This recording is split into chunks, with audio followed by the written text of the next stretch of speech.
الشیطان الرجیم بسم اللہ الرحمن الرحیم ان اللہ یحب التوابین ویحب المتطہرین صدق اللہ العظیم۔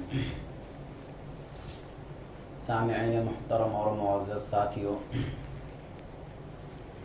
بات یہ چل رہی تھی کہ اللہ تعالیٰ کے یہاں پسندیدہ لوگوں کی فہرست کیا ہے۔ اللہ کن لوگوں سے بہت پیار اور محبت کرتے ہیں، جس کا ذکر اللہ تعالیٰ نے خود قرآن کریم میں کیا کہ میں ایسے لوگوں سے محبت کرتا ہوں۔ وہ ایسے لوگ کون ہیں؟ ان میں سے پہلے تو وہ لوگ ہیں جو نیکی کرتے ہیں۔ اللہ نیکی کرنے والوں کو پسند کرتا ہے، اور اگر دیکھا جائے تو نیکی میں ساری چیزیں آ گئی، لیکن اس کے باوجود بھی اللہ تعالیٰ نے ہر صفت کو الگ الگ انداز میں بیان کیا، الگ الگ طریقے سے بیان کیا، کیونکہ وہ صفتیں بھی اپنی جگہ پر ایک مقام رکھتی ہے۔ دوسری صفت میں نے بتایا تھا کہ ان اللہ یحب التوابین، اللہ توبہ کرنے والوں سے محبت کرتے ہیں۔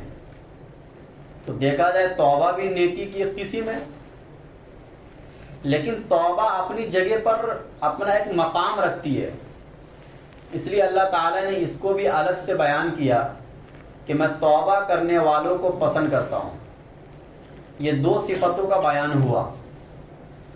تیسری صفت اسی آیت کے اندر اللہ تعالیٰ نے فرمایا وَيُحِبُّ الْمُتَطَہِّرِينَ، میں بہت زیادہ پاک صاف رہنے والوں کو پسند کرتا ہوں۔ دیکھو قرآن نے جو یہ لفظ استعمال کیا المتطہر، اس کا مطلب صرف پاک صاف ہونا نہیں، بلکہ بہت زیادہ پاک صاف رہنے والے کو میں پسند کرتا ہوں۔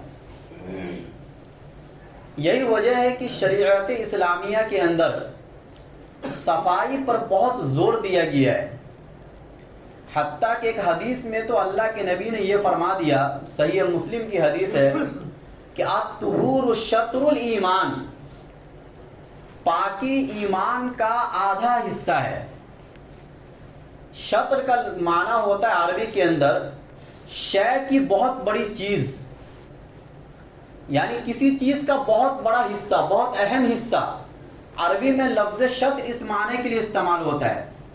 اگر اس حساب سے ترجمہ کریں گے تو مطلب یہ ہوگا کہ پاکی ایمان کا بہت بڑا حصہ ہے، یعنی کوئی آدمی پاک صاف رہے بغیر مومن نہیں ہو سکتا ہے، کامل ایمان والا نہیں ہو سکتا ہے۔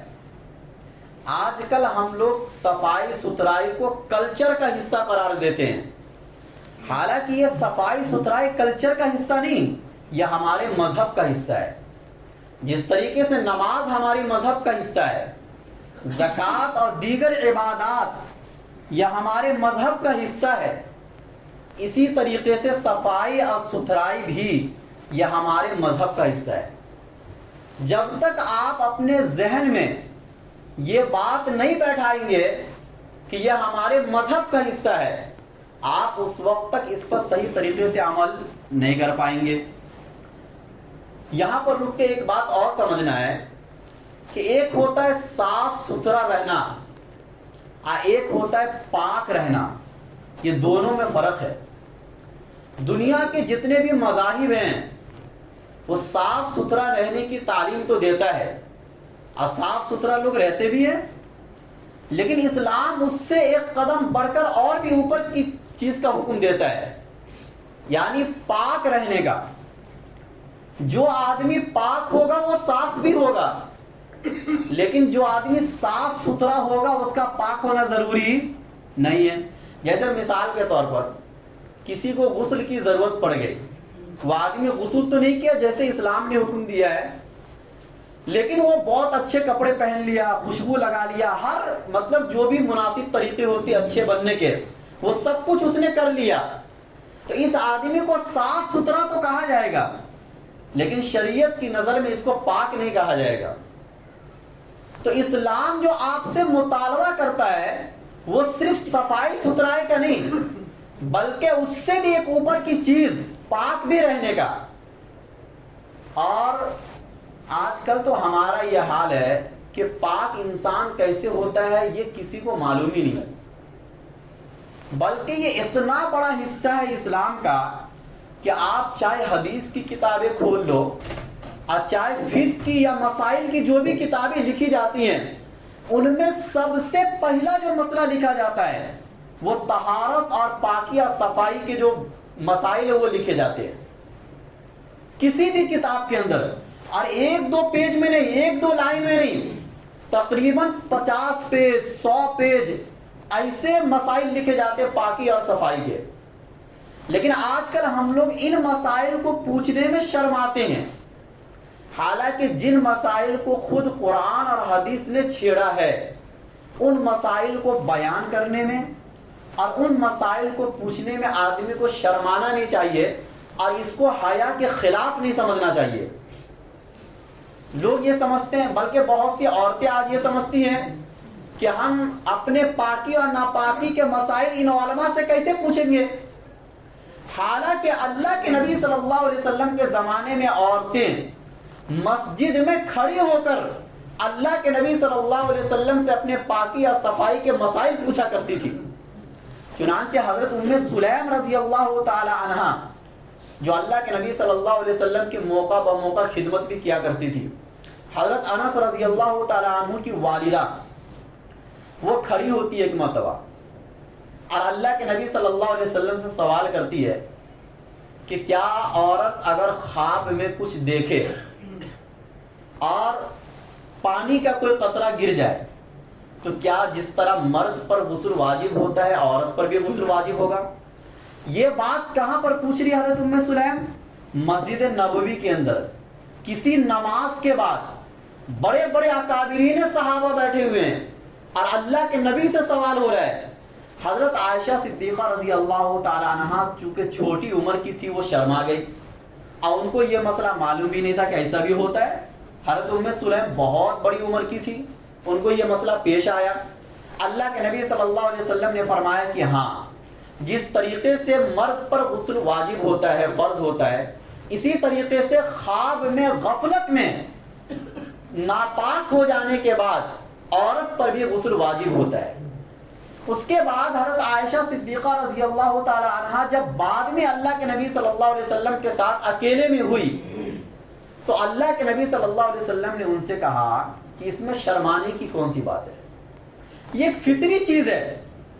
اللہ کے نبی حیض و نفاس کے مسائل یعنی عورتوں کو جو ماہواری آتے ہیں حجۃ الوداع کے موقع پر بڑے بڑے صحابہ کرام کے سامنے بیان کیے ہیں. کوئی یہ کہے بھائی اللہ کے نبی صلی اللہ علیہ وسلم نعوذ باللہ ایسے مسائل مجمع میں بیان کرتے ہیں؟ اگر ایسے مسائل کو ہی بیان نہ کیا جائے جو اسلام کا سب سے یعنی ایمان کے بعد اگر کسی چیز کا سب سے پہلا درجہ ہے تو وہ پاکی یا صفائی کا ہے، کیونکہ آپ اس کے بغیر آپ کہتے ہیں نا ایمان کے بعد سب سے پہلا درجہ نماز کا ہے، حقیقت میں نماز کا ہے، لیکن نماز شروع کرنے سے پہلے آپ کیا کریں گے؟ پاکی اور صفائی، یہ تو اس کی کنجی ہے، اس کے بغیر آپ نماز میں نہیں آ سکتے. تو پتہ یہ چلا کہ ایمان کے بعد سب سے بڑا حصہ اپنے آپ کو پاک اور صاف رکھنا ہے. اسی بنیاد پر قرآن کریم کی سب سے پہلی آیت ہے اقرا بسم ربک الذی خلق. اب دوسری آیت جو اللہ کے نبی صلی اللہ علیہ وسلم پر اتری ہے وہ سورہ مدثر کی ابتدائی کچھ آیتیں ہیں. یا ایھا المدثر قم فانذر، آپ کھڑے ہو جائیے اور ڈرائیے. وربک فکبر، آپ اپنے رب کی تکبیر بیان کیجئے، بڑائی بیان کیجئے. اور چوتھے نمبر پر اللہ نے حکم دیا وثیابک فطہر، آپ اپنے کپڑے کو پاک رکھیے. حالانکہ ابھی نماز کا حکم نہیں آیا ہے، یہ ابتدائی آیتیں ہیں. جب 2 سال کے بعد وحی کی رک جانے کے بعد جو سب سے پہلی وحی اللہ کے نبی کے اوپر آئی ہے وہ یہ کہ آپ اپنے کپڑے کو پاک رکھیے، کیونکہ انسان جب اپنے آپ کو پاک اور صاف رکھے گا تو پھر اس کے بعد جب وہ تبلیغ کرے گا تو اس کے تبلیغ کا اثر دوسرے لوگوں پر پڑے گا، انسان کے بننے سنورنے پر. اس لیے اسلام نے یہ نہیں حکم دیا کہ آپ جیسے تیسے رہو، آپ لباس پر دھیان مت دو، اپنے جسم پر دھیان مت دو، بس صرف عبادت پر دھیان دو. صرف ذکر پر دھیان دو، ایسا نہیں ہے.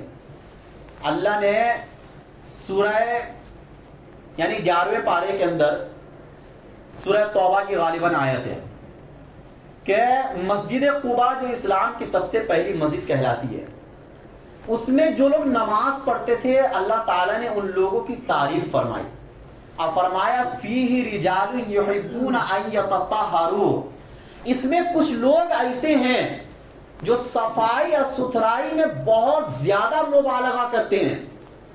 دیکھو عربی کے اندر لفظ ایک ہوتا طاہر، ایک ہوتا متطہر. قرآن کہیں بھی جب صفائی یا ستھرائی کو بیان کیا ہے تو وہاں پر لفظ متطہر بیان کیا ہے، یعنی بہت زیادہ پاک صاف رہنا. صرف پاک صاف رہنا نہیں، بہت زیادہ پاک صاف رہنا. فرمایا اس مسجد میں نماز پڑھنے والے لوگوں میں کچھ ایسے لوگ ہیں جو صفائی ستھرائی کو بہت زیادہ پسند کرتے ہیں. فی رجال یحبون ان یتطہروا واللہ یحب المطہرین، اور اللہ تو بہت زیادہ پاک صاف رہنے والوں کو ہی پسند کرتا ہے. اب اللہ کے نبی صلی اللہ علیہ وسلم اس میں نماز پڑھنے والے لوگوں سے سوال کیے کہ آخر آپ کے صفائی ستھرائی کا راز کیا ہے کہ اللہ آپ کی تعریف فرما رہے ہیں. حالانکہ کیا اللہ کے نبی صلی اللہ علیہ وسلم یا مسجد نبی میں جو لوگ نماز پڑھتے تھے وہ لوگ صفائی ستھرائی نہیں رکھتے تھے؟ وہ لوگ بھی رکھتے تھے، لیکن خاص طور سے اس مسجد میں نماز پڑھنے والوں کی تعریف کیوں ہو رہی ہے، وہ بھی قرآن کریم کے اندر؟ تو اللہ کے نبی صلی اللہ علیہ وسلم کو ان لوگوں نے جواب دیا کہ چونکہ اس زمانے میں صحابہ کرام کے زمانے میں جو غذائیں لوگ کھاتے تھے بہت سوکھی غذا ہوا کرتی تھی. جب وہ لوگ قضائے حاجت کے لیے جاتے تھے تو صحیح معنوں میں اگر وہ مٹی سے بھی پوچھ لے تو دھونے کی ضرورت نہیں پڑتی تھی. صحابہ تو یہاں تک فرماتے تھے کہ ہم اس طریقے سے قضائے حاجت کرتے تھے جیسے بکریوں کی مینگنیاں، یعنی ایک دم سوکھے ہوتے تھے. لیکن وہ صحابہ کرام ڈھیلا استعمال کرنے کے بعد بھی پانی کا استعمال کرتے تھے. عربوں میں چونکہ پانی بہت کم تھا اللہ کے نبی صلی اللہ علیہ وسلم کے زمانے میں بھی، تو اللہ کے نبی صلی اللہ علیہ وسلم اور خود آپ کے صحابہ ڈھیلوں کا استعمال کیا کرتے تھے. لیکن اس مسجد والے ڈھیلے کے ساتھ ساتھ پانی اگرچہ کم ہو، ضرورت نہیں بھی ہے، اس کے باوجود بھی پانی کا بھی استعمال کرتے تھے. اس لیے اللہ تعالی نے فرمایا کہ اس مسجد میں کچھ لوگ ایسے ہیں جو بہت زیادہ پاک صاف رہنے کو پسند کرتے ہیں. تو بہت زیادہ پاک صاف، دیکھو پاکی اور صفائی میں مبالغہ اللہ کو پسند ہے. ہر چیز میں مبالغہ پسند نہیں ہے، حتیٰ کہ عبادتوں میں مبالغہ پسند نہیں ہے. آپ کو اللہ نے جتنی طاقت قوت دی ہے اتنی آپ عبادت کیجئے. زیادہ کرو گے یا اپنے اوپر زیادہ بوجھ ڈال دو اور اگلے دن کچھ نہ کر پاؤ، شریعت اس کو پسند نہیں کرتی ہے. لیکن صفائی اور ستھرائی ایک ایسی چیز ہے کہ شریعت نے اس کے اندر مبالغے کو پسند کیا ہے. کچھ چیزیں ایسی ہیں جس میں مبالغہ اچھی چیز، جیسے اللہ کا ذکر ہے. ہر وقت آپ اللہ کا ذکر کرتے رہو، چاہے اٹھتے بیٹھتے سوتے لیٹتے کھڑے جس حالت میں بھی ہو، یہ بھی مبالغے کی چیز ہے. لیکن صفائی اور ستھرائی بھی مبالغے کی چیز ہے. تو میں یہ بتا رہا تھا کہ ایک ہوتا ہے صاف اور ستھرا رہنا، اسلام یہ بھی چاہتا ہے، لیکن اسلام اس سے اوپر کی چیز کا مطالبہ کرتا ہے آپ لوگوں سے کہ آپ پاک رہنے کی کوشش کیجئے ہمیشہ. یعنی کبھی بھی غسل کی ضرورت پڑے اس میں تاخیر نہیں ہونا چاہیے، فوراً آپ نہا لیجئے، فوراً آپ غسل کر لیجئے. اور اس کے سائنسی فائدے کیا ہیں وہ بھی انشاءاللہ کبھی وقت رہے گا تو میں بتاؤں گا کہ آج سائنس نے ان چیزوں پر ریسرچ کیا تو وہ کس نتیجے تک سائنس پہنچی. دیکھو سائنس سے اسلام کو ثابت کرنے کی ضرورت نہیں ہے. اللہ رسول کا حکم ہمارے لیے بہت بڑی چیز ہوتی ہے. لیکن اگر یہ کہا جائے کہ آج کے زمانے میں سائنس اسلام کی خادمہ ہے، کیا ہے؟ اسلام کی خادمہ، اسلام کی خدمت کر رہی ہے، تو یہ کہنا غلط نہیں ہوگا. چنانچہ اسلام کی بہت سی چیزیں جس کو ہم یہ سمجھتے ہیں کہ اس کا ہمارے نیچر سے، ہماری فطرت سے کوئی تعلق نہیں ہے، سائنس نے اس بات کو ثابت کر کے دکھلا دیا کہ سب سے زیادہ فطرت سے انہی چیزوں کا تعلق ہے. جب فطرت کی بات آ گئی اور صفائی ستھرائی کی بات آئے گی تو ایک حدیث اور میں سنا دیتا ہوں صفائی ستھرائی سے متعلق. اللہ کے نبی صلی اللہ علیہ وسلم نے صحیح مسلم کی حدیث میں فرمایا 10 من الفطرہ، 10 چیزیں فطرت میں سے ہے، انسان کے نیچر میں سے ہے.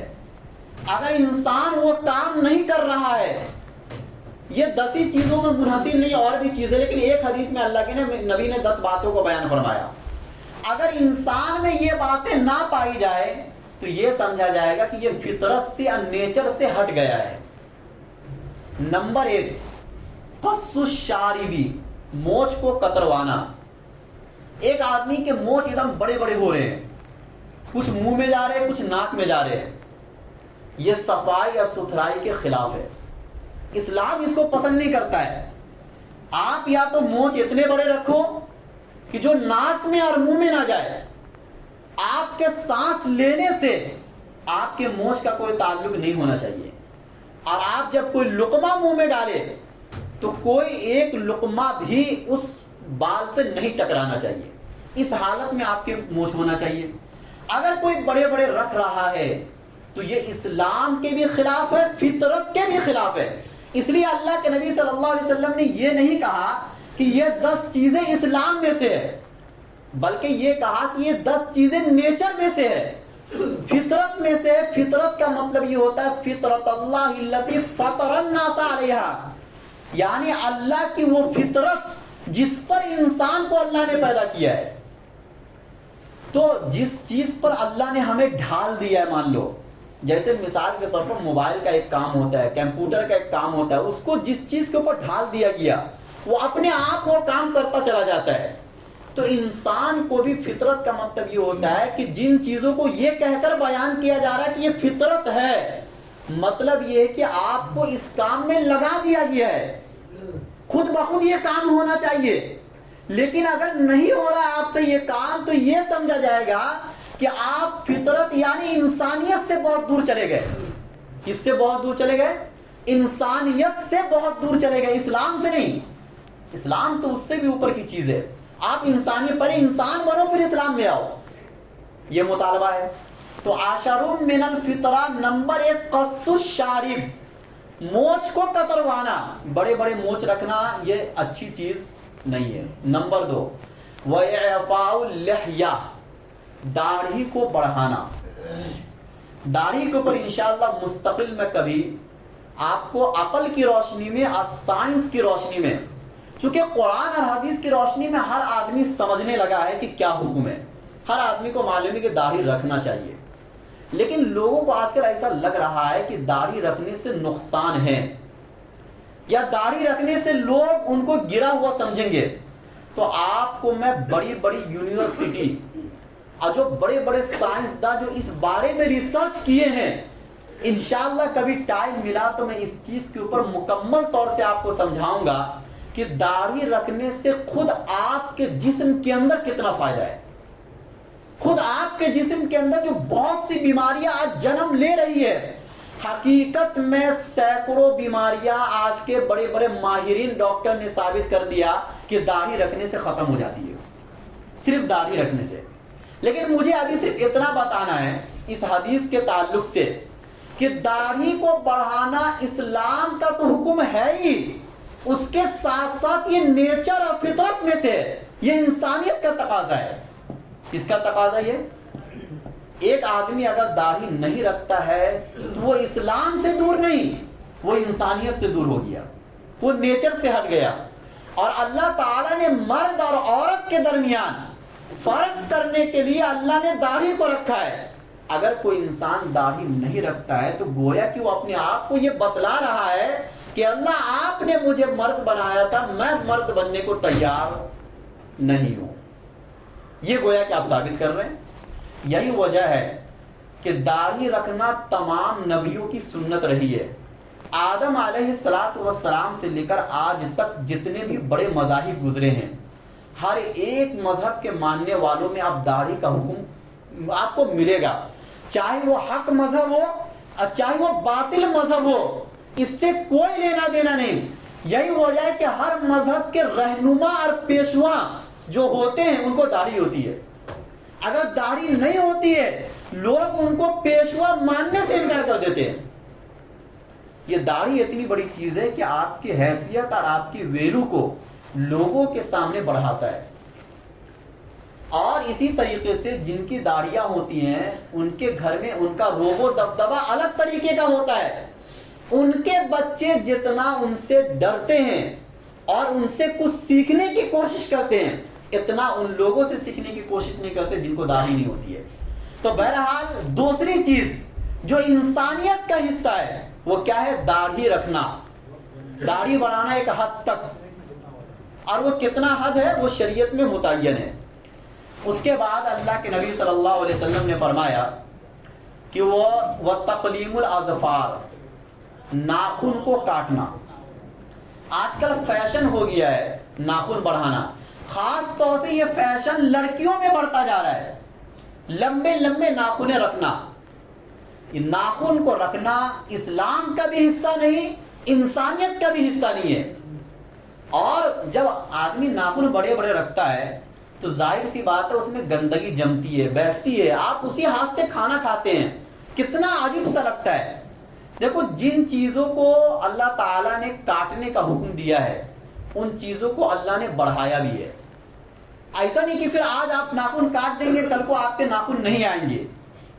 تو ناخن کو رکھنا یہ بہت بری علامت ہے، برے لوگوں کی پہچان ہے.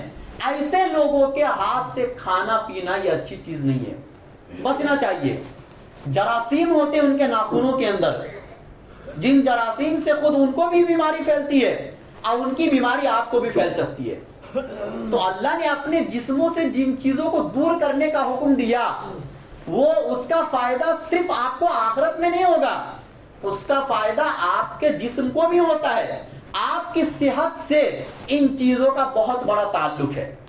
جو چیزیں ابھی بیان ہو رہی ہے آپ کی صحت سے ان چیزوں کا بہت بڑا تعلق ہے. تو کیا فرمایا کہ ناخن کو کاٹنا.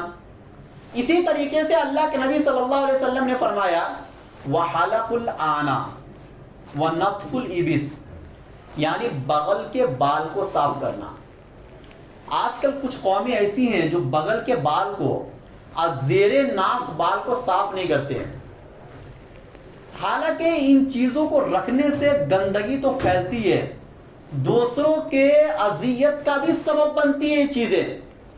اس کے پاس لوگ اٹھنے بیٹھنے سے کتراتے ہیں، دور بھاگتے ہیں، اور اسی طریقے سے اس کے صحت کے بھی بہت بڑے بڑے مسائل پیدا ہوتے ہیں.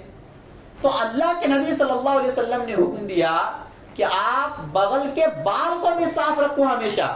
ایک حد بھی متعین کر دیا کہ 40 دن کے اندر یہ کام کر لیا کرو. اگر 40 دن سے زیادہ تجاوز آپ کر رہے ہیں، آگے بڑھ رہے ہیں، تو آپ کو ان بالوں کے رکھنے پر گناہ ملے گا. اتنا تاکیدی حکم دیا. اور کیا فرمایا یہ فطرت میں سے ہے، یہ انسانیت کے نیچر میں یہ چیزیں ہونی چاہیے. اسی طرح زیر ناف بال کو بھی صاف کرنا. وغسل البراجم، جو جوڑ ہوتے ہیں انسان کے جسم کے اندر، عام طور سے جو ہڈیوں کے جوڑ ہوتے ہیں وہاں پر میل کچیل جم جاتے ہیں. اللہ کے نبی صلی اللہ علیہ وسلم نے فرمایا کہ یہ جوڑوں کے میل کچیل کو دور کرنا یہ بھی انسانیت کا حصہ ہے. اسی طرح ایک حدیث میں فرمایا الاختتان، ختنہ کرنا. ختنہ کرنا بھی کس کا حصہ ہے؟ یہ نیچر کا حصہ ہے. آج ہر قوم یہ ماننے لگی ہے کہ ختنہ کرنا یہ انسان کی صحت کے لیے بہت بڑا فائدہ مند چیز ہے. اور ایک حدیث میں اللہ کے نبی نے فرمایا الاستحداد، یعنی زیر ناف بال کو صاف کرنا لوہے سے. لوہے سے مراد لوہے سے نہیں، مطلب لوہے کی چیزوں سے، جیسے آج بلیڈ سے صاف کرتے ہیں. یعنی یہ مردوں کو حکم ہے کہ آپ زیر ناف بال جب صاف کرو تو جیسے آج کے زمانے میں کریم وغیرہ ہوتے ہیں، ان چیزوں کا استعمال کرنا مردوں کی مردانگی کے خلاف ہے اور نقصان ہے. آپ ایسی چیزوں سے صاف کرو جو لوہے سے تعلق رکھتی ہے، جو کڑک ہو. ایسی چیزوں سے صاف کرنے کا حکم حدیث کے اندر اللہ کے نبی صلی اللہ علیہ وسلم نے دیا. اور یہ کیوں دیا؟ اس کے پیچھے ایک راز ہے. اگر آپ ایسی چیزوں سے صاف صفائی کریں گے تو آپ کی جنسی جو طاقت ہے جو ہر مرد کی ہوتی ہے اس طاقت میں بڑھوتری ہوتی ہے لوہے کی چیزوں سے صاف کرنے سے. اور عورتوں کو حکم دیا کہ وہ ان چیزوں سے صاف نہ کرے. کیوں؟ اس لیے کہ ان کے لیے ہر چیز نرم اور ملائم ہونا چاہیے. حتیٰ کہ مسواک کے اندر بھی عورتوں کو حکم ہے کہ آپ ایسے مسواک کا استعمال کریں جو بہت ہی زیادہ نرم ہو. لیکن یہ حکم مردوں کے لیے نہیں ہے. عورت کے لیے ہر چیز وہ ہونا چاہیے جو نرم اور ملائم ہو. اس لیے کہ اللہ تعالیٰ نے ان کے جسموں کو الگ بنایا ہے، اب مردوں کے جسموں کو الگ بنایا ہے. شریعت میں جو ہمیں احکام دیے گئے ہیں وہ اسی لحاظ سے دیے گئے ہیں. مردوں کو الگ حکم دیا گیا ان کے جسم کے اعتبار سے، اور عورتوں کو الگ حکم دیا گیا ان کے جسموں کے اعتبار سے. تو اگر آپ اسلام پر چلیں گے تو گویا کہ آپ اپنے جسم کا بھی خیال رکھنے والے ہیں، آپ اپنے جسم کو صحت اور طاقت اور تقویت بخشنے والے ہیں. اور اگر آپ اسلام کے خلاف چلیں گے تو آپ اسلام سے تو ہٹیں گے، گناہ تو آپ کو ملے گا ہی، اور اس کے ساتھ ساتھ آپ کے جسم کے اندر جو بڑی بڑی بیماریاں پیدا ہوں گی آپ ان چیزوں کو بھی دور نہیں کر سکتے. آج ہر آدمی پریشان ہے، آ کے یہ کہتا ہے کہ ہم بیمار ہیں. ہر 2-3 دن کے بعد ڈاکٹر کے چکر، یہاں کے چکر وہاں کے چکر، اور اتنی بیماری پھیل گئی ہے کہ آج لوگ آگے کا سوچ کر پہلے سے پیسہ جمع کر رہے ہیں کہ تاکہ آگے کل کو بڑی بیماری لگ جائے تو پیسہ پہلے سے جمع رہے اور اس وقت میں کوئی پریشانی نہ ہو. اللہ کے نبی نے بتا دیا کہ اگر ان چیزوں کا خیال رکھو گے تو یہ بڑی بیماری سے پہلے ہی بچ جاؤ گے. آپ وہ کام اسباب آپ اختیار نہیں کر رہے ہو بیماری سے بچنے کے، آپ بیماری میں گھسے جا رہے ہو اور سائڈ سے پیسے بھی جمع کر رہے ہو. یہ کون سی عقل مندی ہے؟ آپ وہ طریقہ اختیار کرو جن طریقوں سے آپ بیماری سے بچ جاؤ. آپ وہ طریقہ اختیار نہ کرو جو توکل کے خلاف ہے، اللہ پر بھروسے کے خلاف ہے، اللہ کی تقدیر کے خلاف ہے. اللہ ہم سب کو کہنے سننے زیادہ عمل کرنے کی توفیق نصیب فرمائے. کھڑے ہو کے سیدھے ہو کے بیٹھو گا.